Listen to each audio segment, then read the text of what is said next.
welcome to another story time with Miss Honey. It's so lovely to see your faces again. Today we're here for a very special reason. Can you guess why? That's right. Today we'll be reading stories all about Christmas. Shall we get started? Our story today is Dasher, and it was written and illustrated by Matt Tavares. Life was not easy for the reindeer family of J.P. Finnegan's travelling circus and menagerie.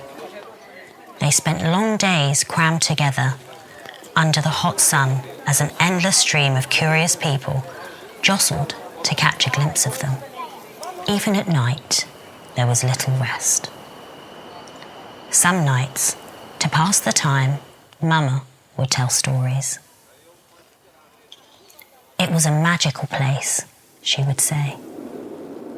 The air was crisp and cold, and the ground was always covered with a cool blanket of white snow.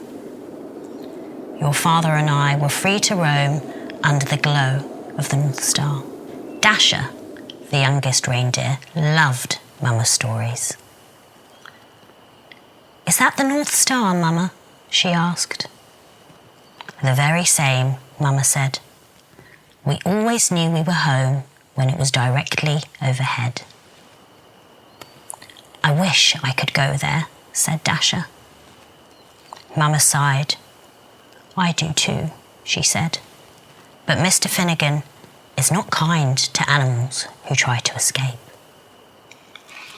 Day after day, under the watchful eye of Mr. Finnegan, the reindeer family delighted crowds wherever they went.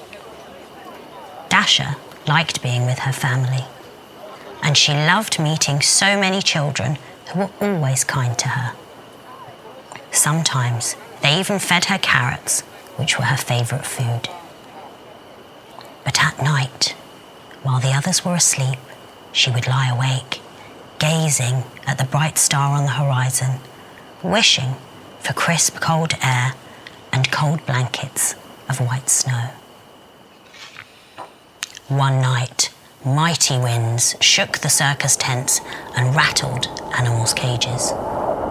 Dasher was wide awake, wishing on the North Star, when she heard a loud creak. The gate to their pen swung open. Dasher could hear rustling from inside Mr. Finnegan's trailer. She glanced up at the North Star. She looked back at her sleeping family. She knew this may be her only chance. Her heart pounded. She took a deep breath. And then she ran as fast as she could.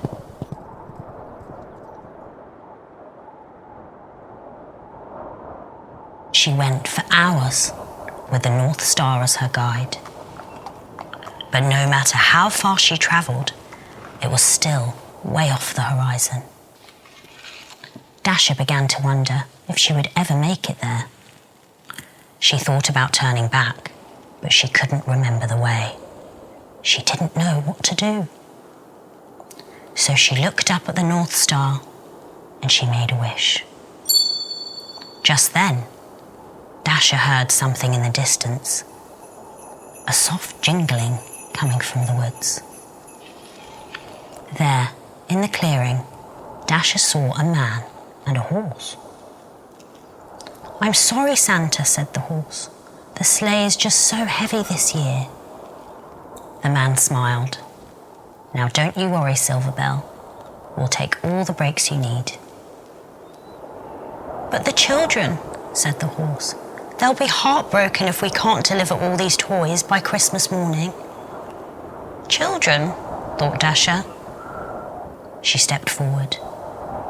"Maybe I can help," she said. "Hello there," said the man. Dasher walked closer. The man smiled. "Have you ever pulled a sleigh?" he asked. Dasher shook her head. "I've never even seen a sleigh, but I pull a wagon just about every night." "Well," said the man, "how would you like to make a whole bunch of children really happy on Christmas morning?" "I would like that very much," said Dasher. Santa thanked Dasher and attached a harness. It was soft against her fur, and its jingling bells made the most beautiful sound she'd ever heard. Santa climbed into his sleigh. Dasher pulled with all her might. Then suddenly, the load felt lighter. Dasher looked down. They were flying.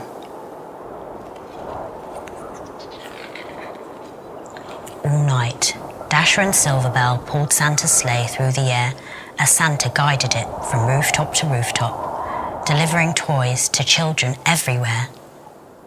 Dasher had never experienced such a thrill, and she ate so many carrots she felt like she would burst.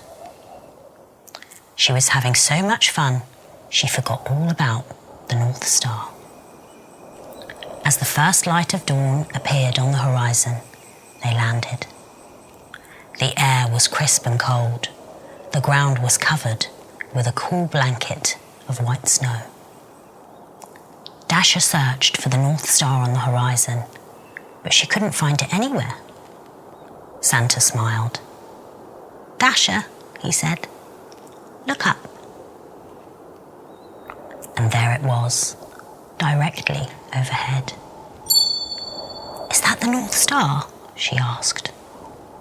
Santa's eyes twinkled. "Merry Christmas," he said, "and welcome home. The North Pole was just as wonderful as Mama's stories." Dasher roamed wherever she pleased, and Santa gave her all the carrots she wanted. But something was missing. "I love it here," she told Santa. "But I miss my family. I wish we could all be together." Santa smiled. "That's your best wish yet, Dasher," he said. "Let's go and find them." Late that night, Dasher guided Santa's sleigh all the way to J.P. Finnegan's travelling circus and menagerie. "Mama! Papa!" Dasher whispered. "Everyone, wake up!" Mama lifted her head.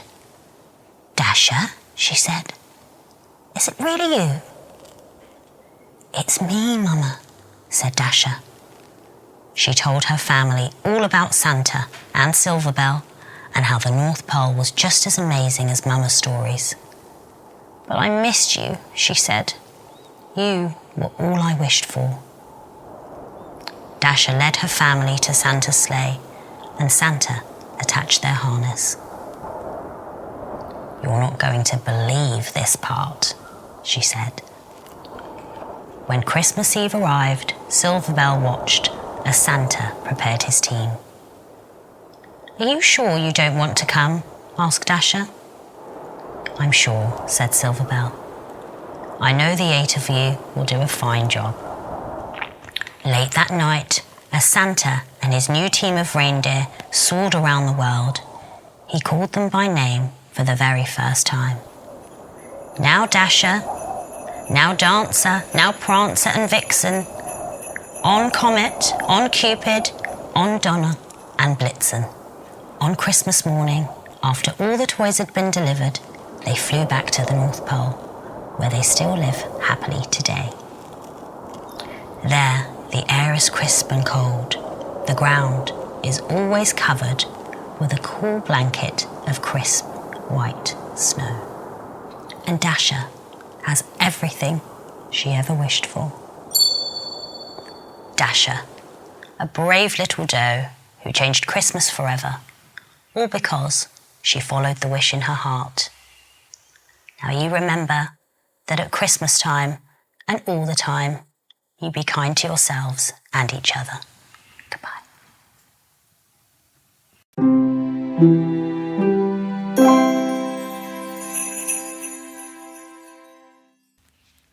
Hi, and welcome back to Miss Honey's Winter Wonderland. Today's story is What the Ladybird Heard at Christmas, written by Julia Donaldson and illustrated by Lydia Monks. On Christmas Eve, when the sun was low, and the fields and woods were white with snow, the Ladybird set off to spend a couple of nights with a spider friend. The spider lived in a big old house with people and pets and a small white mouse. And the small white mouse said, "Squeak, squeak, squeak." And the hamster's wheel went creak, creak, creak. The parrot squawked, the canary sang, and the spider twanged her web, twang, twang. The Great Dane snored, and the Siamese purred, but the Ladybird never said a word. But the Ladybird saw, and the Ladybird heard.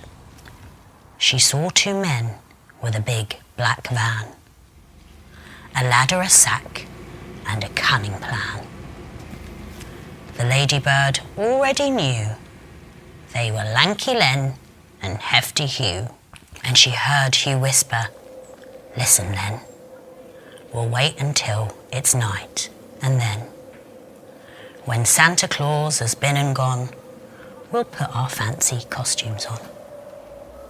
You'll look lovely as an elf, and I'll be Santa Claus himself. We'll climb to the chimney, then down we'll slide, and before you know it, we'll be inside," said Len.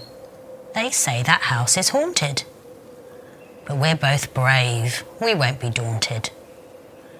Later on, those girls and boys will have their stockings filled with toys.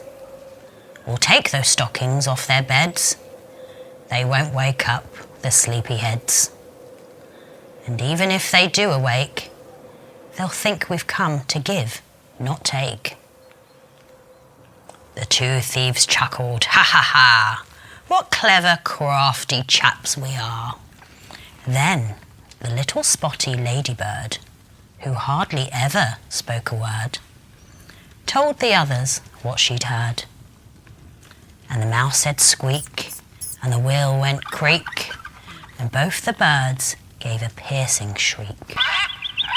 The spider scuttled, the Great Dane growled, and the Siamese arched her back and yowled. All of these pets said, "How unpleasant! We can't let them steal one single present." But the Ladybird had a good idea, and she whispered it into each animal ear. They found a sheet of the perfect size, and the parrot pecked 2 holes for eyes. The spider spun, and the Siamese cat slunk out to chat to a friendly bat. Upstairs the children, Flo, Fleur, Fred, and little Finn were snug in bed.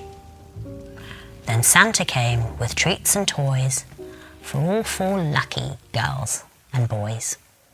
The thieves kept watching until he'd gone. Then they put their fancy costumes on.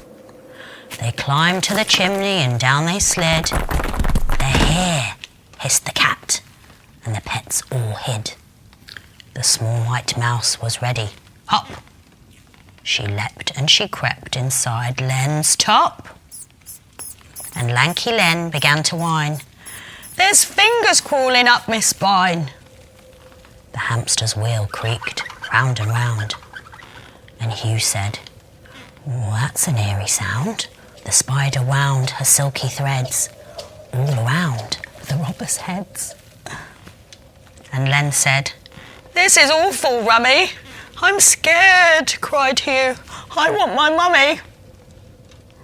The Siamese cat let out a yowl. "Oh, crumbs," said Len, "a ghostly howl." The canary sang, "Beware, beware," as they turned the corner of the stair. And there they saw a dreadful sight. Something scary, tall and white. That second the parrot shouted, "Boo! Help! A ghost!" yelled Len and Hugh. They fell downstairs and they charged outside. But who was waiting? "Bats!" they cried. And frightened for their lives they ran all the way back to their big black van. The bats flapped after the 2 bad men, and they never went back to that house again. Then the small white mouse said, "Squeak, squeak, squeak." And the hamster's wheel went, "Creak, creak, creak." The parrot squawked, the canary sang, and the spider twanged her web, twang, twang. The Great Dane woofed, and the Siamese purred.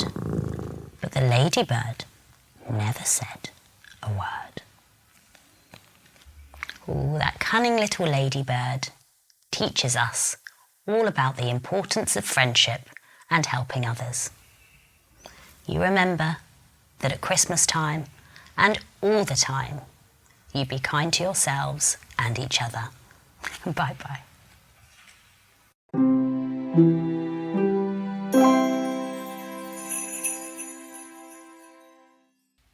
Hi, and welcome back to Miss Honey's Winter Wonderland. Today we'll be reading Mog's Christmas by Judith Kerr. One day, Mog woke up and nothing was right in her house. Everybody was busy. Debbie was busy. Nicky was busy. Mr. and Mrs. Thomas were busy. And there were too many people in the house. There was a jolly uncle and two aunts on tippy-toe. Mog thought, I don't like it here. She went and sat outside on a windowsill. There was nothing to do and no one to play with, so after a while she went back to sleep. Suddenly she woke up. She saw something. It was a tree. It was a walking tree. Mog thought, trees don't walk. Trees should stay in one place.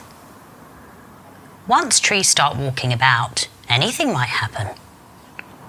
She ran up the side of the house in case the tree should come and get her. "Come down," shouted the tree. "Come down, Mog." First it walks, thought Mog, and now it's shouting at me. I don't like that tree at all. And she ran right up to the roof. The tree went on shouting for a while. Then it went into the house. Mog stayed on the roof. Some white things fell out of the sky. Some fell on the roof, and some fell on Mog. They were very cold. At supper time, Mog was still on the roof. "She must have her supper," said Debbie. "Mog always has her supper." Mrs. Thomas gave Mog her supper, but still Mog did not come down. In the morning, Mog did not come down either. She had found a nice tall place and she was asleep. She was having a lovely dream. Mog dreamed that she was sitting on a cloud. Some white things were falling out of the sky. Mog tried to catch them. She was very happy. But suddenly the cloud began to melt. Inside the house, everyone was sad because Mog would not come down. They were too sad to eat their breakfast. Even the jolly uncle was sad, and one of the aunts cried. Suddenly there was a noise. It was a noise in the chimney. And then something came down it. It came right down the chimney and fell into the fireplace with a thump. "It's Father Christmas!" cried one of the aunts. "No, dear," said the other aunt. "Father Christmas does not have a tail." Debbie cried, "It's Mog!" Mog had to have a bath, but then everything was lovely. The whole house was lovely. The tree had stopped walking about and it had made itself very pretty. And Mog had 3 boiled eggs and some turkey and a present to unwrap.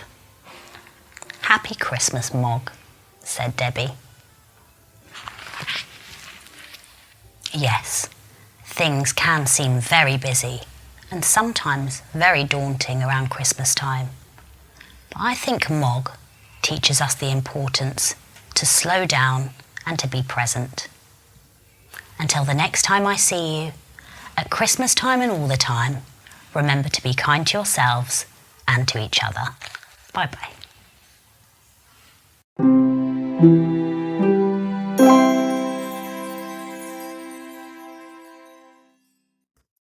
Hi, and welcome back to Miss Honey's Winter Wonderland. Today's story is called I Love You More Than Christmas. It was written by Ellie Hattie and illustrated by Tim Warnes. There was a chill in the air and frost on the trees. Something special was on its way. It's nearly Christmas, whooped Little Bear. And I love it. I love wrapping and ribbons and balls of bright string, and gift tags and glitter, the joy that they bring. I love giving presents and getting them too. But the thing that I love more than Christmas is... Ding dong! It's Mrs. Post Bear, cried Mummy. What will be in her sack today? Christmas cards, cheered Little Bear. There's one here from Granny and Great Auntie Sue. I love cards and packages. Oh, yes, I do. But the thing that I love more than Christmas is... I'm home, cried Daddy Bear, stomping through the door. That's the biggest, bushiest, greenest tree I've ever seen, gasped Little Bear. So while they wrestled it into the front room, Mummy scrambled up into the attic to find the decorations, singing as she went. I love baubles and tinsels and lights on a string, candy cane stockings and all of the things that make Christmas perfect. Oh yes, I do. But the thing that I love more than Christmas is... Goodness me! Mummy Bear cried when she saw the size of the tree. It really was a whopper. But many paws make light work, and in no time the tree was looking spectacular. Well, fluff my fur, sighed Daddy Bear contentedly. What an exceedingly talented family we are. There's just one thing missing. A bright, shiny star, said Mummy Bear. When? Beep, beep, beep, beep, went the oven. By my ears, gasped Mummy Bear. It's time to ice the Christmas cake. All paws to the kitchen.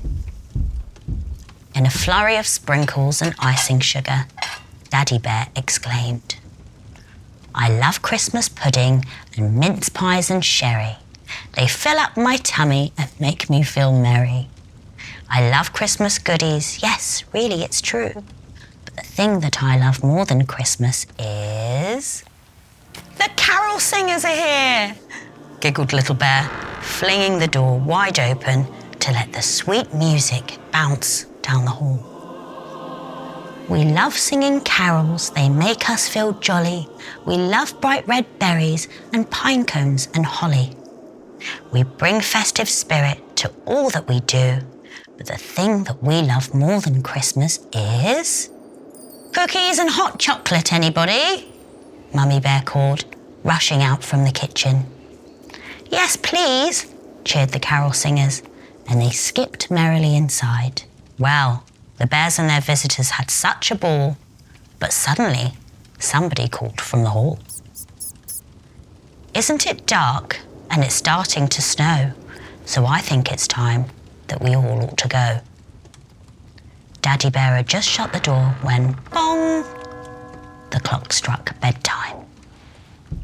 So Mummy Bear lifted Little Bear onto her back and they trooped up the stairs, where they all got ready for bed. Mummy and Daddy, yawned Little Bear, I love, love, love Christmas. All the happiness, laughter, friends old and new, the sleigh bells and reindeer, and Santa Claus too. But the thing that I love more than Christmas is you, laughed Mummy and Daddy Bear, giving Little Bear a great big hug.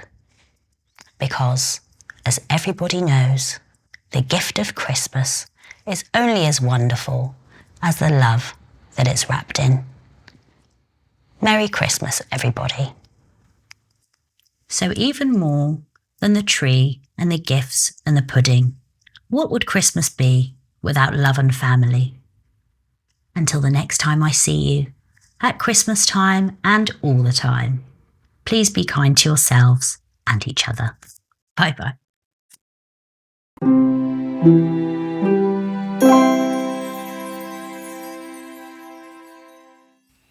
Hi, and welcome back to Miss Honey's Winter Wonderland. Today's story is called The Christmas Pine. It was written by Julia Donaldson and illustrated by Victoria Sandoy. Once upon a time I stood with brothers and sisters in a wood. The old trees told me I had grown from a tiny seed inside a cone. The whispering wind was a friend of mine. She said that I would grow and shine. I grew up tall, I grew up high. I grew until I saw the sky. Then came the day they cut me down and carried me off to a distant town. I travelled far across the sea, and now I am a Christmas tree. Here I stand in a city square. I stand and shine in the winter air. The lions keep me company, and Nelson keeps an eye on me. And people pass and stop a while. I love to see them gaze and smile. But more, yes, more than anything, I love to hear the children sing. Songs of reindeer, songs of snow, reminding me of long ago. Songs of kings who travelled far, and songs of light from a distant star. I cannot stay forever here. Another tree will come next year. But think of me when I am gone. Remember how I grew and shone. And may the children grow and shine like a Christmas pine. Thank you so much for reading with me today. Until the next time I see you, you remember that at Christmas time and all the time, you be kind to yourselves and each other. Bye-bye.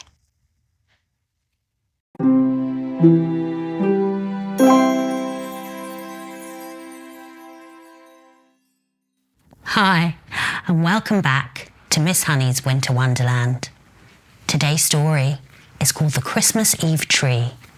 It was written by Delia Huddy and illustrated by Emily Sutton. A forest of Christmas trees stretching over the hills. That's where the story begins.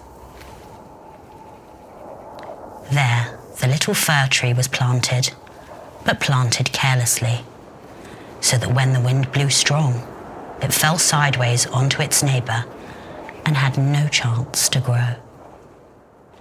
The years went by until one December, when the foresters dug up the trees for the Christmas market.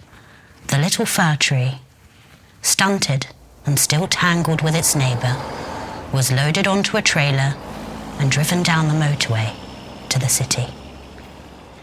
"Oh my," it said breathlessly, for it was at the bottom of the pile. The tallest trees were unroped and taken away, one to stand proudly in a cathedral, another in the middle of a large square, and a third to decorate the stage at a grand Christmas ball. But most of the trees were bought by ordinary folk for houses where there were children who covered them with stars and silver tinsel, chocolate mice, and small secret parcels. The little fir tree and its companion were taken to a large store. Were late on Christmas Eve. They were the only trees left unsold. A shopper hurried in to make a last-minute purchase. "You'll not want this weedy thing, miss," said the shop assistant, as he pulled the little fir tree from the roots of the bigger tree and threw it on one side. The customer smiled and went off, pleased with her buy. But the little fir tree felt fearful of what its fate might be. There was a boy in the shop, drawn in from the rain outside by the warmth and the lights and the wonderful spicy smell of Christmas. He said, "You throwing that away? Can I have it?" The assistant looked at the little fir tree. Hardly what you'd call a tree at all. He shrugged and handed it over. After all, it was Christmas Eve, and the store would be closing soon. The boy went outside into the cheerless evening. He held the little fir tree carefully in front of him so that none of its few crooked branches would get snapped off by shoppers on the pavement. He set off on the long walk to the river. On his way, he found a cardboard box in a litter bin and took it along too. When he came to the river, the tide was out, and down the steps, a small pebbly beach was showing. The boy climbed down and, digging the mud with his hands, he planted the little fir tree into the cardboard box.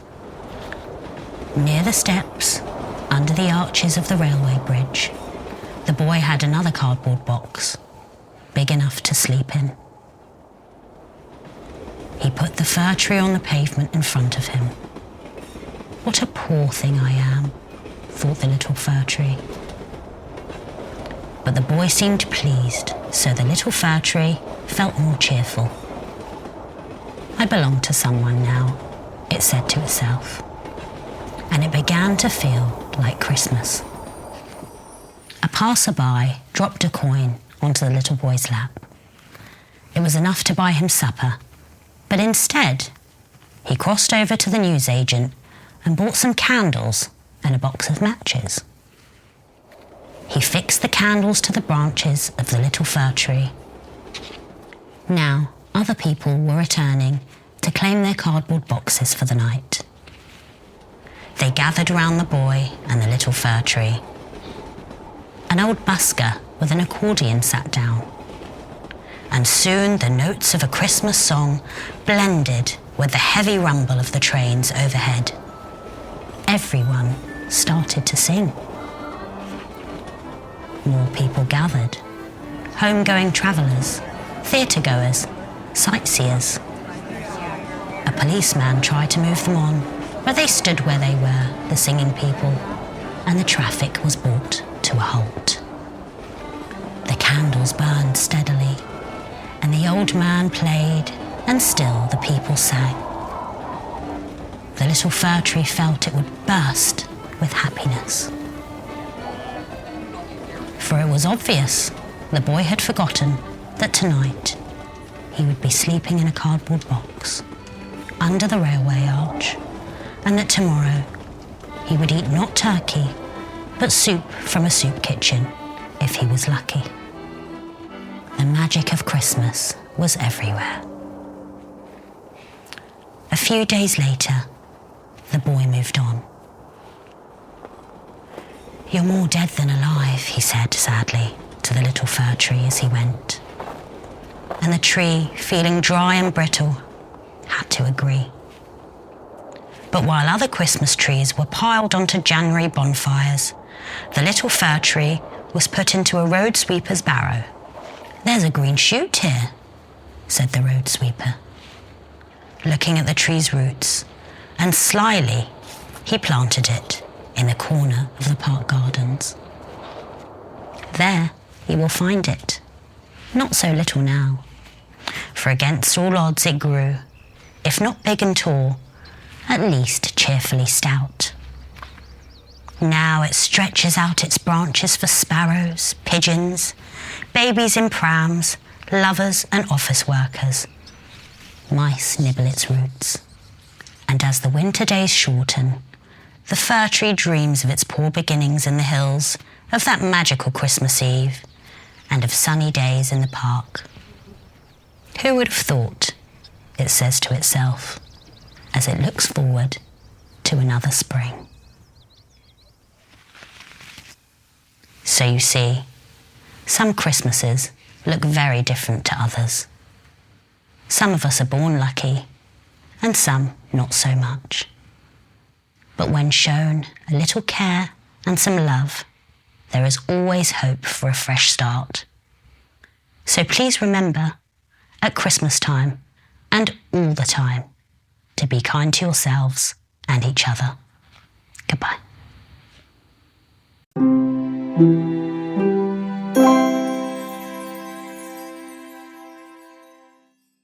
Hi, and welcome back to Miss Honey's Winter Wonderland.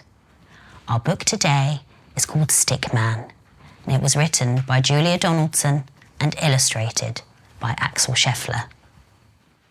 Stickman lived in the family tree with his stick lady love and his stick children 3. One day he wakes early and goes for a jog. Stickman, oh Stickman, beware of the dog. A stick, barks the dog. An excellent stick. The right kind of stick for my favourite trick.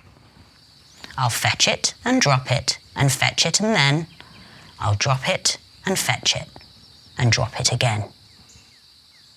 I'm not a stick. Why can't you see? I'm Stickman. I'm Stickman. I'm Stickman. That's me. And I want to go back to my family tree. A notice says, dogs must be kept on their lead. At last the game's over and Stickman is freed.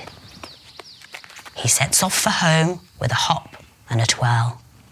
Stickman, oh Stickman, beware of the girl.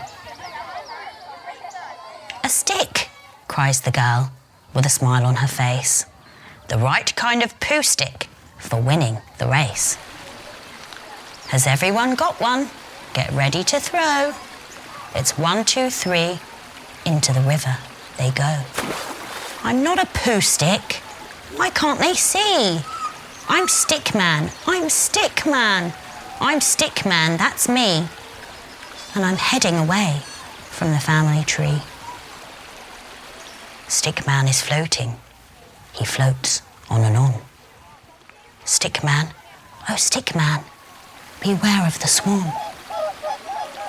A twig, says the swan. This twig is the best. It's the right kind of twig to weave in my nest. I'm not a twig. Why can't they see? I'm Stickman. I'm Stickman. I'm Stickman. That's me. And I long to be back in the family tree. The nest is deserted and Stickman is free. He drifts down the river and sails out to sea. He tosses and turns till the frolicking foam washes him up on a beach far from home. Here comes a dad with a spade in his hand. Stickman, oh Stickman, beware of the sand. A mast, yells the dad. An excellent mast. Hooray! There's a flag on our castle at last. I'm not a mast for a silly old flag, or a sword for a knight, or a hook for a bag. I'm not a pen, I'm not a bow, I'm not a bat, or a boomerang, no. I'm Stickman, oh Stickman, beware of the snow. Here comes a boy with a warm woolly scarf. An arm for my snowman, he says with a laugh. I'm not an arm. Can nobody see? I'm Stickman, I'm Stickman. I'm Stickman, that's me. Will I ever get back to my family tree? Stickman is lonely. Stickman is lost. Stickman is frozen and covered in frost. Stickman is weary. His eyes start to close. He stretches and yawns and lays down for a doze. He can't hear the bells or the sweet singing choir or the voice saying, "Here's a good stick for the fire." Stickman is lying asleep in the grate. Can anyone wake him before it's too late? He dreams of his kids and his stick lady love, then suddenly wakes. What's that noise up above? It starts as a chuckle, then turns to a shout. "Ho, ho, ho, ho, ho, I'm stuck, get me out!" Stuck man? A stuck man? Now who could that be? "Don't worry," cries Stickman, "I'll soon set you free."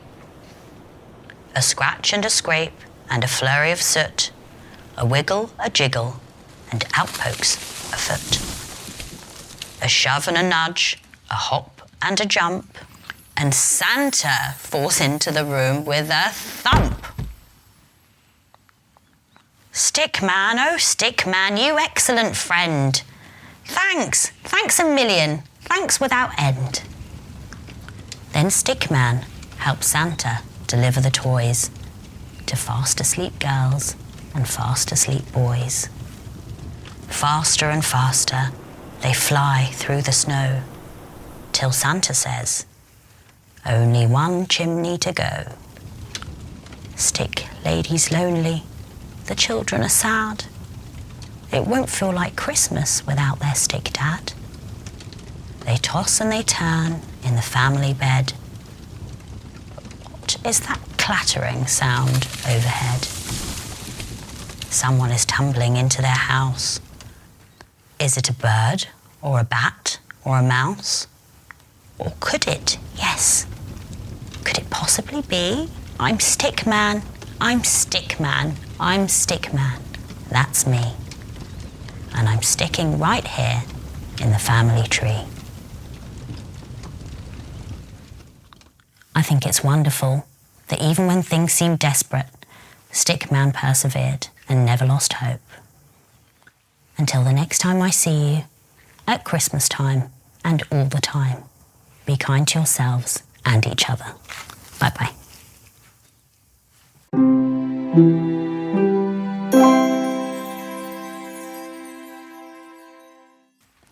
Hello, and welcome back to Miss Honey's Winter Wonderland. Today's story, I think we all know it, is called How the Grinch Stole Christmas, and it's by Dr. Seuss. Every Who down in Whoville liked Christmas a lot. But the Grinch, who lived just north of Whoville, did not. The Grinch hated Christmas, the whole Christmas season. Now please don't ask why. No one quite knows the reason. It could be his head wasn't screwed on just right. It could be, perhaps, that his shoes were too tight. But I think that the most likely reason of all may have been that his heart was 2 sizes too small. But whatever the reason, his heart or his shoes, he stood there on Christmas Eve, hating the Whos. Staring down from his cave with a sour, grinchy frown at the warm lighted windows below in their town. For he knew every Who down in Whoville beneath was busy now, hanging a mistletoe wreath. "And they're hanging their stockings," he snarled with a sneer. "Tomorrow is Christmas. It's practically here." Then he growled with his Grinch fingers nervously drumming, "I must find some way to stop Christmas from coming." For tomorrow, he knew, all the Who girls and boys would wake bright and early, they'd rush for their toys, and then, oh the noise, noise, noise, noise. That's one thing he hated, the noise, noise, noise, noise.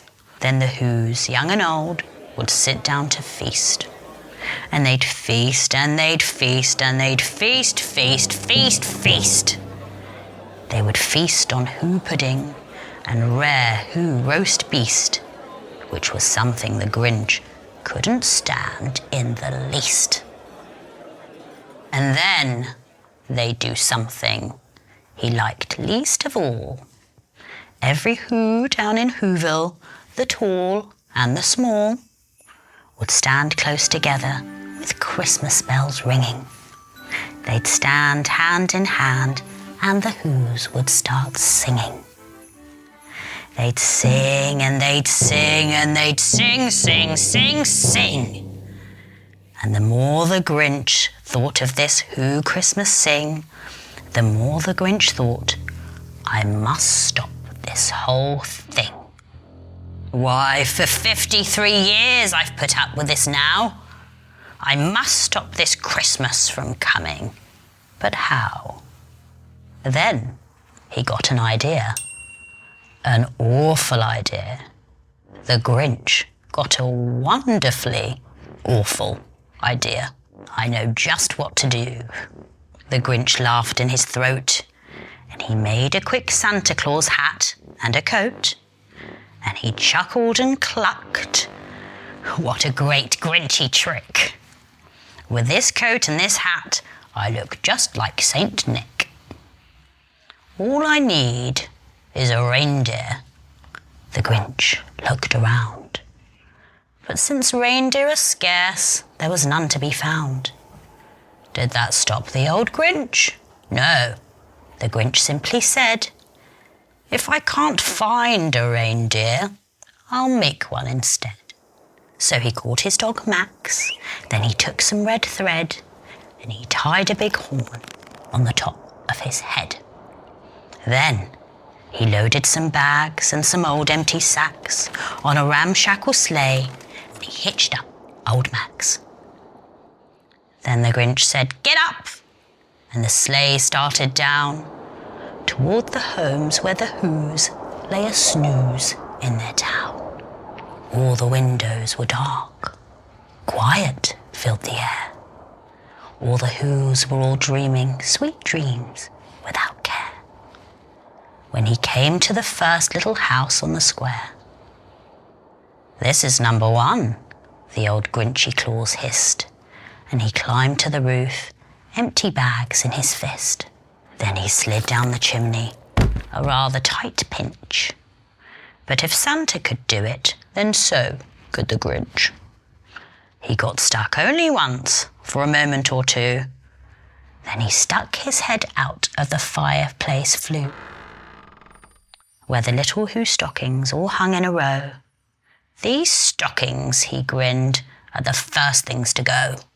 Then he slithered and slunk, with a smile most unpleasant, around the whole room, and he took every present. Pop guns and bicycles, roller skates, drums, checkerboards, tricycles, popcorns and plums. And he stuffed them in bags. Then the Grinch very nimbly stuffed all the bags one by one up the chimney. Then he slunk to the icebox. He took the Who's feast. He took the Who pudding. He took the roast beast. He cleaned out that icebox as quick as a flash. Why, that Grinch even took their last can of Who hash. Then he stuffed all the food up the chimney with glee. And now, grinned the Grinch, I will stuff up the tree.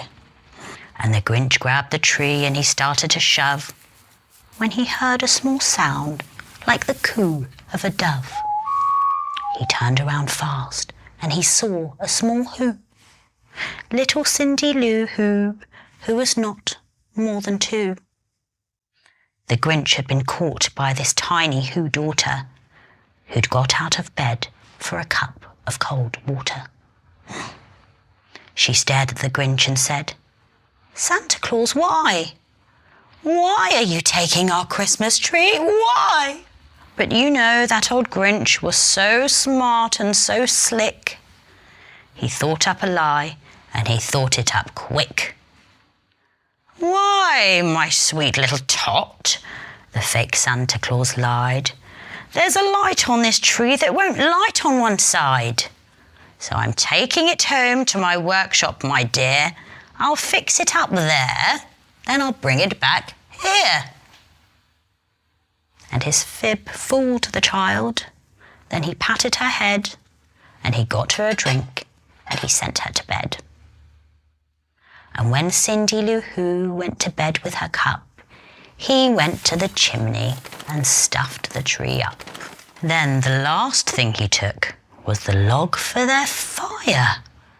Then he went up the chimney himself, the old liar. On their walls he left nothing but hooks and some wire. And the one speck of food that he left in the house was a crumb that was even too small for a mouse. Then he did the same thing to all the Who houses, leaving crumbs much too small for the other Who's mouses. It was dawn, all the Who's still abed, all the Who's still a snooze when he packed up his sled. Packed it up with their presents, the ribbons, the wrapping, the tags and the tinsels, the trimmings and trappings. 3,000 feet up the side of Mount Grumpet, he rode with his load to the tip-top to dump it. "Pooh-pooh to the Who's," he was Grinchishly humming. "They're finding out now that Christmas isn't coming. They're just waking up. I know just what they'll do. Their mouths will hang open a minute or two. Then the Who's down in Whoville will all cry, boo-hoo." "That's a noise," grinned the Grinch, "that I simply must hear." So he paused, and the Grinch put his hand to his ear. And he did hear a sound rising over the snow. It started in low, and it started to grow. But the sound wasn't sad. No, the sound sounded merry. It couldn't be so, but it was merry, very. He stared down at Whoville. The Grinch popped his eyes. Then he shook. What he saw was a shocking surprise. Every Who down in Whoville, the tall and the small, was singing without any presents at all. He hadn't stopped Christmas from coming. It came. Somehow or the other, this Christmas still came. And the Grinch, with his Grinch feet ice cold in the snow, stood puzzling and puzzling. How could it be so? It came without ribbons. It came without tags. It came without packages, boxes or bags. And he puzzled 3 hours till his puzzler was sore.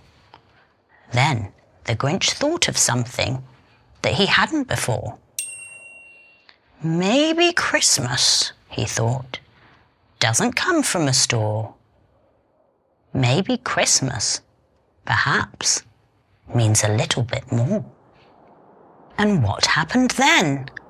Well, in Whoville they say that the Grinch's small heart grew 3 sizes that day. And the minute his heart didn't feel quite so tight, he whizzed with his load through the bright morning light, and he brought back the toys and the food for the feast, and he himself, the Grinch, carved roast beast. So you see, Christmas is not about all the stuff at all. It's about the saving power and grace of unconditional love. Merry Christmas, everyone. And until the next time I see you, please remember to be kind to yourselves and each other.